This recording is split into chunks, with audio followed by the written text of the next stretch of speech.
Hukum bacaan nun mati atau tanwin terbagi menjadi 4, yaitu izhar, idgham, iqlab, dan ikhfa. Yang pertama ada izhar. Definisi izhar. Izhar berarti jelas tanpa mendengungkan huruf hijaiyah. Huruf hijaiyah izhar ada 6, yaitu ha, ho, ain, ghain, alif, dan ha. Izhar dibagi menjadi 2, yaitu izhar safawi dan izhar halki. Izhar safawi, apabila huruf nun mati, mim mati bertemu salah satu huruf hijaiyah kecuali mim dan ba, maka harus dibaca jelas tanpa didengungkan. Artinya, izhar safawi ini memiliki 26 huruf kecuali mim dan ba. Contohnya, falahum ajru khairu mamnun. Maka kita harus membacanya dengan jelas tanpa mendengungkan ayat tersebut. Yang kedua, izhar halki. Apabila huruf nun mati atau mim bertemu dengan tanwin atau huruf-huruf hijaiyah seperti ha, ho, ain, ho, alif, dan ha, maka harus dibaca dengan jelas tanpa mendengungkan juga. Misalnya, min aqsa, tidak ada dengungan, ada huruf nun mati bertemu alif, maka harus dibaca jelas. Selanjutnya ada idgham. Definisi idgham.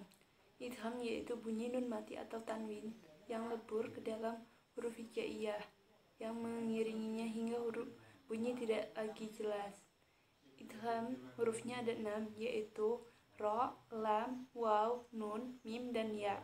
Idgham dibagi menjadi 2, yaitu idgham bi gunnah dan idgham bila gunnah. Idgham bi gunnah ada 4 huruf, yaitu wa, nun, mim, dan ya. Contoh bacaannya miyaqulu. Di situ terdapat nun mati bertemu dengan sukun, maka huruf nun mati tidak dibaca jelas lagi. Selanjutnya ada idgham bila gunnah. Idgham bila gunnah, membaca idgham bila gunnah adalah dengan cara masukkan bunyi atau bacaan nun mati atau tanwin dalam huruf lam atau ro tanpa mendengungkan suara. Huruf idgham bila gunnah ada 2, yaitu lam dan ro. Contoh bacaannya Ghafurur Rahim. Yang ketiga ada iqlab. Iqlab artinya menggantikan bunyi bacaan nun mati atau tanwin menjadi mim apabila huruf sesudahnya adalah huruf ba.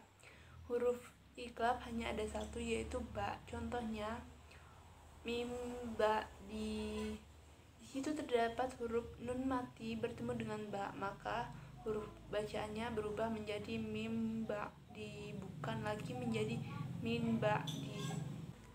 Yang keempat ada ikhfa.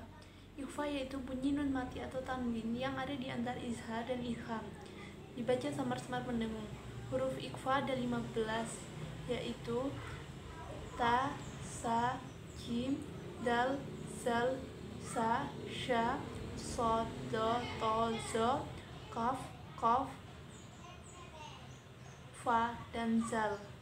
Contohnya fala taj'alu lillahi amdadan wa antum ta'lamun.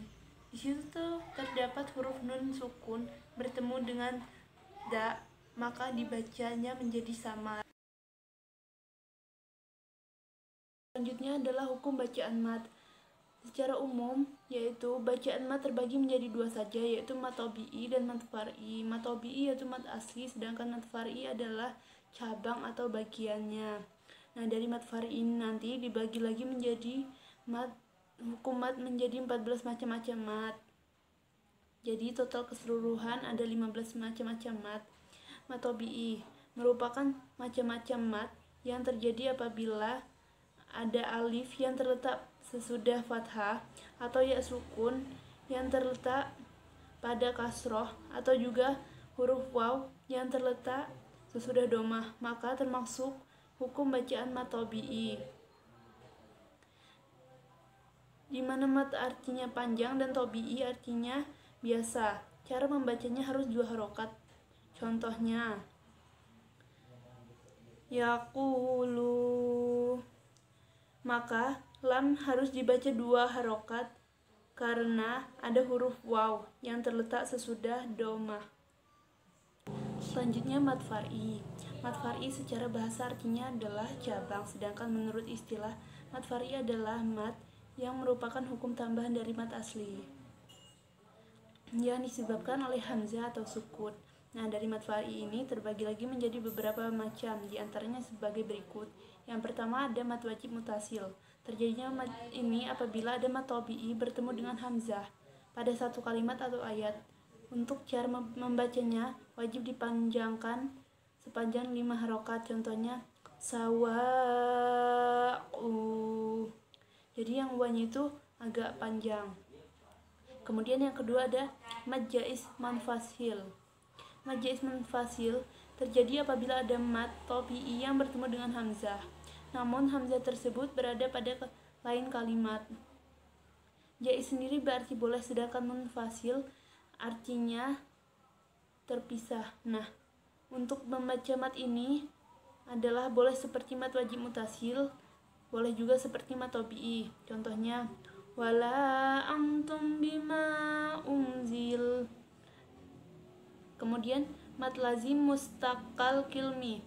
Mad ini terjadi jika ada mad tabi'i bertemu dengan tasydid pada satu kata atau ayat. Kemudian yang keempat ada mad lazim mukafal kilmi.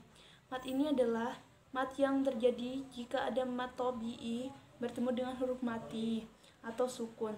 Cara membacanya jelas panjang 6 harokat. Contohnya alana. Terus yang kelima ada mad layin. Mad ini terjadi jika setelah huruf ya yang berharokat fathah atau sukun atau ya sukun. Cara membacanya adalah dengan membacakan mad dengan sekedar lunak dan lemah saja. Misalnya roibun khaufa. Kemudian ada mad arid li sukun. Mad ini dibaca jika terdapat wakaf atau tempat pemberhentian membaca. Sedangkan sebelum wakaf tersebut terdapat mad tabi'i atau mad lain. Cara membacanya ada 3 macam. Yang paling utama dibaca panjang seperti halnya mad wajib mutasil atau setara dengan 6 harokat tadi. Lalu yang kedua, yang pertengahan bisa dibaca sepanjang 4 harokat, yakni 2 kalinya mad tabi'i. Lalu yang terakhir, yang pendek, yakni boleh dibaca hanya seperti mad tabi'i biasa. Contohnya basirun khalidunan nawan nasi sami'un. Kemudian yang ketujuh ada mad sahih kasyirah. Mad ini terjadi jika ada hak damar, sedangkan sebelum hak tadi terdapat huruf hidup berharokat. Maka untuk cara membacanya haruslah panjang seperti halnya mad tabi'i. Contohnya innaha kana la syarikalah. Kemudian yang ke-8 ada mad sahih tawilah.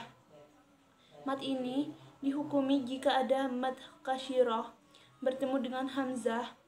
Cara untuk membacanya adalah seperti mad jaiz munfasil. Contohnya indahu illa biznihi lahu ahladah. Yang ke-9 ada mad iwad. Mad iwad adalah mad yang dibaca jika terdapat fathah ain yang ditemukan pada wakaf atau pemberhentian pada akhir kalimat atau ayat. Untuk cara membaca mad ini adalah seperti mad tabi'i. Contohnya sama'an basiran aliman hakima. Yang ke-10 ada mad badal. Mad badal terjadi jika terdapat hamzah bertemu dengan sebuah mad. Maka cara untuk membacanya adalah seperti mad tabi'i. Contohnya aroda in mana. Yang ke-11 ada mad lazim harfi musyabba. Mad ini adalah bacaan mad yang biasanya kita temukan pada permulaan surat atau beberapa surat di Al-Quran. Beberapa huruf mat yang biasanya kita temukan pada surat-surat di Al-Quran ada 8, di mana diantaranya adalah sebagai berikut, yaitu ada nun, qaf, so, ain, sa, la, kaf, dan mim. Cara membaca mat ini sama seperti mat lazim, yaitu sepanjang 6 harokat. Contohnya, walaqalamu amana yasha. Yang ke-12 ada mat lazim harfi mukhaffah, yaitu apabila ada permulaan surat dari Al-Quran terdapat salah satu atau lebih dari diantara huruf yang 5 ini, yaitu ha, ya, to, ha, dan ro. Contohnya adalah hama, lama. Mat tamkin. Mat ini terjadi jika terdapat ya sukun yang didahului dengan ya yang bertasyid dan berharokat kasroh. Contohnya an-nabinah yayantum. Terus yang terakhir ada mat farki. Mat farki yaitu bertemunya 2 hamzah, di mana satu hamzah istifham sedangkan yang kedua hamzah washol pada lam alif ma'rifat. Cara membacanya adalah sepanjang 6 harokat. Contohnya Qul Allahu zina lakum Allahu khairun am yusyrikun. Sekian materi yang dapat saya sampaikan. Jika terdapat kesalahan saya mohon maaf. Saya akhiri. Wassalamualaikum warahmatullahi wabarakatuh.